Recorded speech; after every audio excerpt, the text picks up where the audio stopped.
It's your girl Zerochi, and welcome to episode 16 of my guitar collection. Now, we're getting kind of close to the end here. I've gone through most of the instruments that I own, and I wanted to circle back to an instrument that I actually made a video about when I first started my YouTube channel. So if you look at my oldest videos, I actually have a review for this BangDream LTD Grassroots V. I go over some more information about that V, this V in that video, but it's kind of cringy, honestly. It was one of my first videos, and I've learned a lot more about the whole production process since then, and I think I could do better now, but honestly it has a lot of views and I don't really want to take it down, so the effort to remake a new video, especially now that I've switched out the pickups in this guitar, would be too high. It's just not really worth it. So I leave that video up if you want to check it out and see me being even more awkward than I'm being now in a YouTube video. You can go back and you can look at that one and see. But this is the Grassroots one. So, you know, at the beginning of the video, I mentioned ESP, LTD, Grassroots, yada, yada, yada. There's a kind of a distinction between them. So over here in the States, we have LTD and ESP. If you want a really high-end guitar, you're going to get an ESP. If you want one of their cheaper guitars, you're going to get an LTD, which are still great guitars.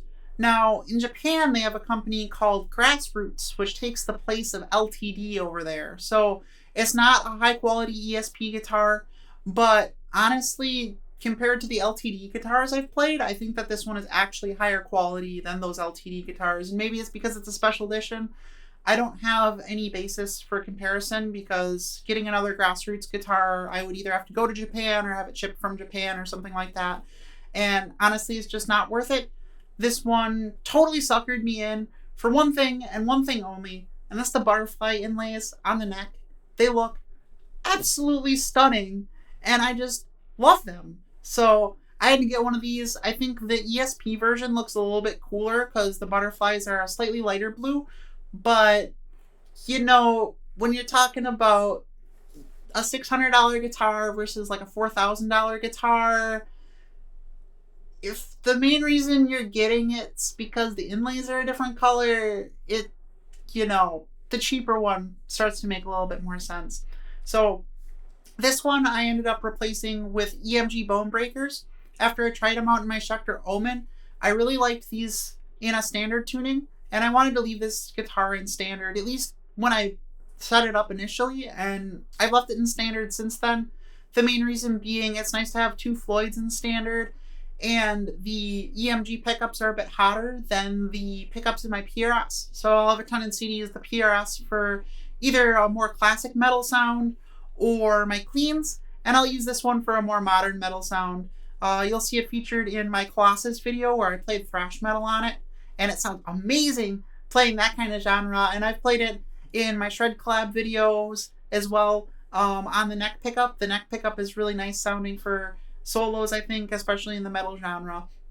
And these bone breakers really excel in E standard, and like I said in the video about my Omen, C standard, surprisingly enough. So if I changed the tuning on this at all, I would probably bring it all the way down to C standard and reset up the Floyd and stuff, and I just haven't had a great reason to do that, to be honest with you.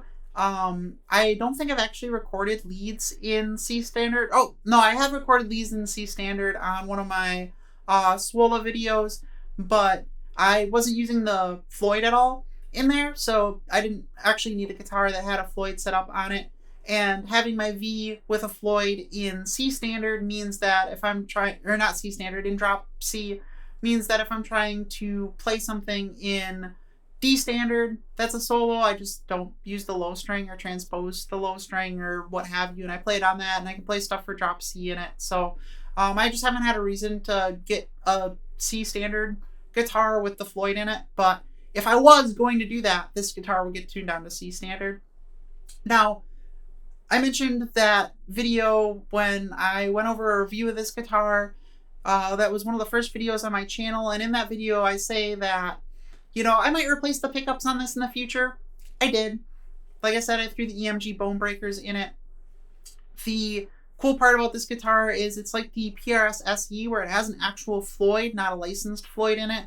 It is the lowest end Floyd, but honestly, I've had really, really great luck with them. I think if you take care of them, they stay in tune really, really well. As far as other things I've changed on it, really it's just the knob. I put this blue one on here because it has a black one when you buy it, and the blue is like the same color as the inlays. So I wanted something that just kind of matched it. Now, this guitar was a huge pain to swap the pickups in. And you're going to look at me and be like, but Zerochi, it's just got a knob and a pickup selector. How hard could that have possibly been? Well, the output jack is up here in the upper wing, which is really convenient because if you're sit playing, you know, a lot of V's will have the output jack here or here, and it can be kind of inconvenient because it'll get in the way of your leg. But with the output jack up here, it's in a super convenient spot, unless you need to replace the pickups. So the cables for the EMG solderless set are about 6 inches long, maybe they're 12 inches long. I forget what it is, but the distance that you need to cover to be able to get to this output jack is much longer than that. So I didn't really think about that until I had already bought the wiring harness and the new pickups and everything to go in it, and I had the guitar unstrung, disassembled, and sitting on my kitchen counter.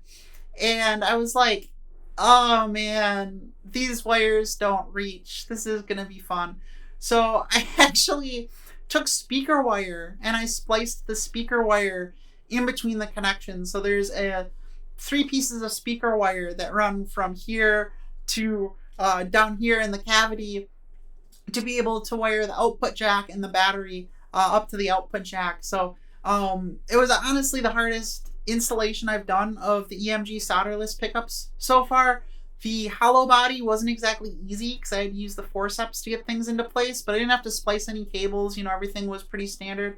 The one thing that was kind of interesting too is EMG didn't have great documentation on how to wire up just a single volume knob. So I had to look around for the instructions for that for a little bit, but it wasn't the end of the world. It was still pretty easy to do once I found the wiring diagram. Really, at the end of the day, the biggest pain was having to wire those wires to the output jack, because it was just really challenging to find something that was long enough and then feed them through the actual guitar body, because the hole is pretty long that it's routed through and it's not very wide. So it took a little bit of effort to do that.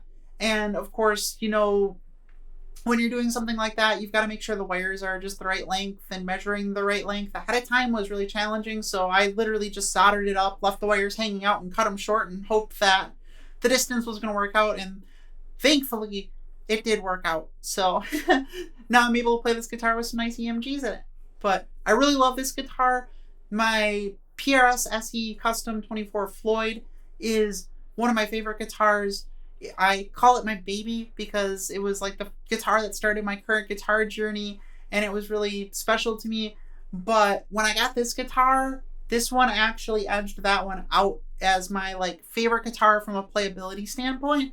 So it just plays like absolute butter. You will find if anybody's ever talking about like getting a V guitar or getting a new guitar or something like that, my first recommendation is always an Arrow. These Arrows are absolutely amazing.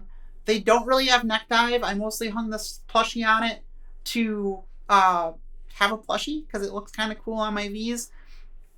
And it just plays really, really great. So I couldn't recommend one of these more. The neck joint is just like, look at this thing. It's just absolutely amazing. It's so easy to play. But I love it. I'm making this video as cringy as my first video with it. But, you know, you gotta talk a lot sometimes. Anyway, I hope you enjoyed this video. And until next time, stay heavy, my friends.